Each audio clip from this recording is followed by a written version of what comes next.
Hello, here we are back at Green Noah, or Green No. So I think we'll probably call it Green No because it's kinder. And do you remember Toddy had been rather frightened being left alone in the house and reading the story of how Green Noah got its nickname? But then his grandmother came back and he felt better, and we joined them just as he's going up to bed. They went upstairs together. As they entered Tolly's room, there was a sound of rustling leaves. The birds were there already. The candles made tree shadows covering all the others.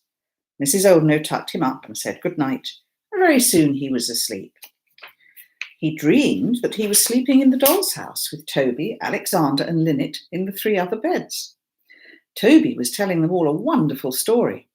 Tolly could not have said what it was about, but it was wonderful, when suddenly he broke off with, "Shh, keep silent," and cupped his hands round the nightlight to cover the light. Toby heard shuffling, leafy steps as something came into the real bedroom, fumbling round as if it were dark, though the nightlight was burning. Tolly, in his doll's house bed, could see everything. The thing found its way into his own empty bed and suddenly pounced on it. It gave a great silent yell like a gale in a tree and threw the bedclothes right and left. Then it went fumbling round the room, feeling in the corners and on the saddle of the rocking horse, but it never thought of the doll's house. It stood in the middle of the room doing a kind of war dance, lifting first one claw and then the other and swaying its head. Its shadow was huge. Then Toby got out of his bed in the doll's house and took his nightlight and set it under the owl's tail feathers. There was a loud spluttering and commotion. Tolly woke up to find an unfortunate moth who was turning over the pages of Adam's Seed. It suited him very well to go to the nursery garden. They were met by the old foreman. He looked like a field mouse, if a field mouse could be as big as a small man, and wear an old grey hat and gaiters. His eyes twinkled, and his movements were quick and sudden.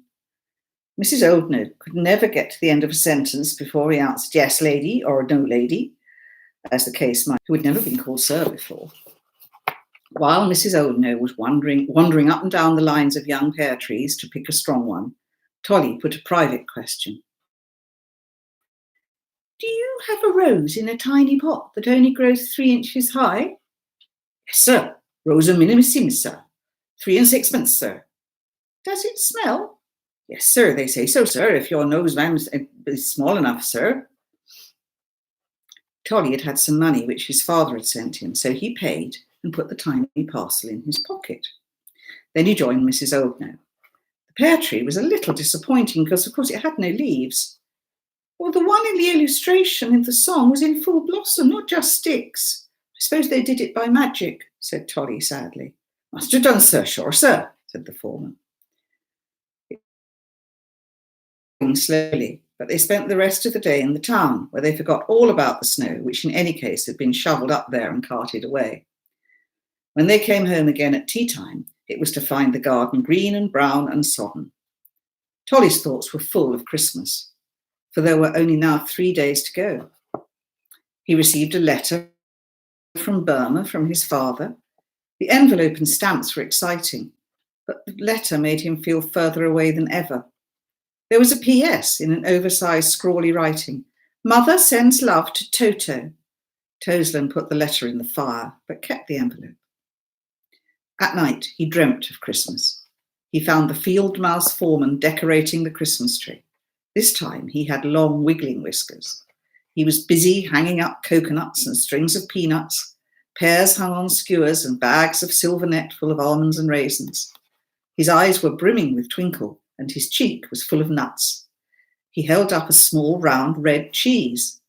Presently, out of his bulging pockets, from which hung a tail of raffia, he pulled a parcel wrapped in paper on which were printed coloured maps.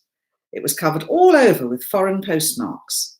He looked at this, wiggled his whiskers, and dropped it at Tolly's feet. Tolly unwrapped it, as full of anticipation as if he was expecting Aladdin's lamp. Inside, in cotton wool, were 2 plastic big toes, such as you might buy from the counter joke shop in toy shops to fit over your socks. There was also a card saying, "For little Toto." Toto was in a rage. Tolly was in a rage. He stamped and shook the Christmas tree furiously. The field mouse foreman stopped, staring at him, and suddenly, with frightened eyes, dwindled to a real field mouse, and with his tail held up, whisked away and disappeared. Tolly woke up quietly. "Mouse," he said into his pillow, and thought he felt a wriggle under it. He laughed softly to himself. At breakfast, grinning over the top of his cup, he said to Mrs. Oldknow, "I've thought of a present for Boggis." "Clever boy. Boggis is always so difficult. What is it?" "2 plastic big toes to fit over his socks to frighten his wife with." "Where have you seen those?" "I haven't. I invented them last night in bed. But somebody else may have invented them too. Conjurers have pretend thumbs with long iron nails sticking through them to frighten people. Who decorates the Christmas tree?" "Well, you and I do. We'll do it tomorrow." "Shall we hang presents for the birds? I mean coconuts and peanuts and things?" "We will, outside on the yew tree for Christmas Day, and hazelnuts for the squirrels and woodpecker, and biscuits on the ground for the robins and blackbirds." "I dreamt all that," said Tolly. "You're a good dreamer. What else?" "Well, there's truepenny and hedge prickles, and there ought to be an invitation to field mice. Well, truepenny and hedge prickles could have some truffles for a great treat. I've got a little jar that was given to me, and I don't think I shall ever use it. And field mice love birdseed. You shall make trails from different parts of the garden leading to the tree." "It will be their tree, of course." "Well, of course. Which else? You wouldn't want to hang everything on green knowe to make a Christmas tree of him, would you?" Tolly only grinned. He was in high spirits and had more grins than he knew what to do with. So much so that when he was larking round the garden by himself, not looking for the others but just taking it for granted they were there, he had a sudden inspiration to show off for their benefit. Dancing along the path that circled green knowe, which was as near as he could come because of the brambles, he chanted Linnet's song at the top of his voice. "Green knowe, demon tree, evil fingers can't catch me. Green knowe, demon tree, evil fingers can't catch me." Then he did a sort of war dance, such as the owl had done in his dreams.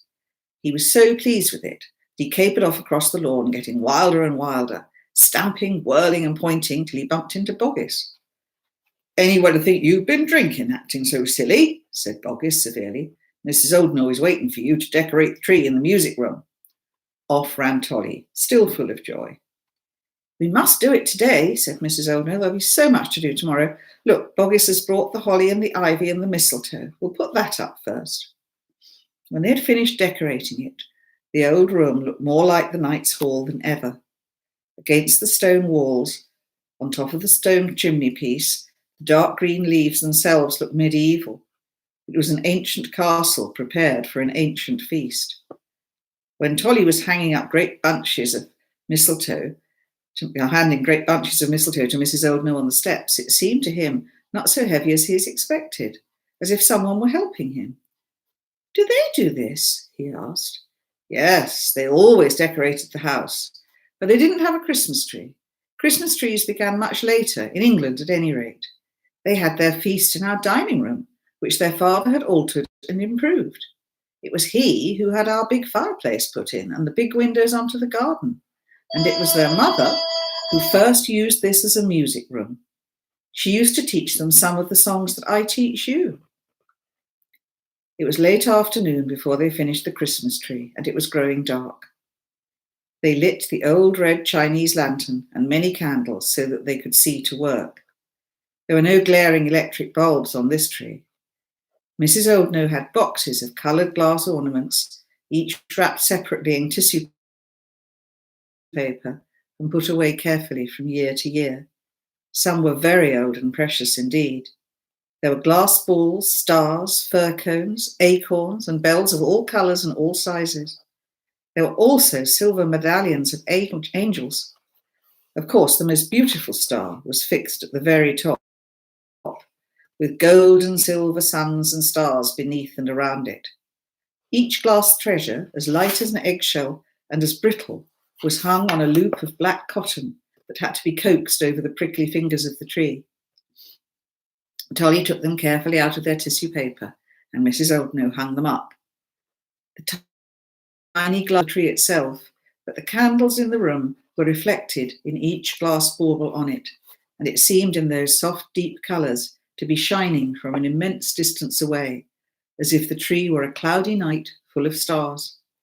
They sat down together to look at their work. Tolly thought it was so beautiful he could say nothing. He could hardly believe his eyes. As they rested there, tired and dreamy and content, he thought he heard the rocking horse gently moving, but the sound came from Mrs. Oldknow's room, which opened out of the music room. A woman's voice began singing very softly a cradle song that Tolly had learned and dearly loved. Lula, lula, thou little tiny child, bye bye, lule, lule. Oh, sisters too, how may we do for to preserve this day? This poor youngling for whom we sing, bye bye, lule, lule. Who is it? He whispered. It's the old grandmother rocking the cradle, said Mrs. Oldknow, and her eyes were full of tears. Why are you crying, Granny? It's lovely. It is lovely, only it's such a long time ago. I don't know why that should be sad, but it sometimes seems so. Singing began again. Granny, whispered Tolly again with his arm through hers, whose cradle is it? Lynn, it is as big as I am. Oh, my darling, this voice is much older than that. I hardly know whose it is. I heard it once before at Christmas. It was queer to hear the baby's sleepy whimper, only in the next room now, and so long ago. Come, we'll sing too, said Mrs. Oldknow, going to the spinet. She played, but it was Tolly who sang alone, while 400 years ago her baby went to sleep. And on that sort of rather magical note, I think we'll stop for today. Let's have a about that. Little baby going to sleep 400 years ago to a song that was being sung 50 years ago. Funny thought, isn't it?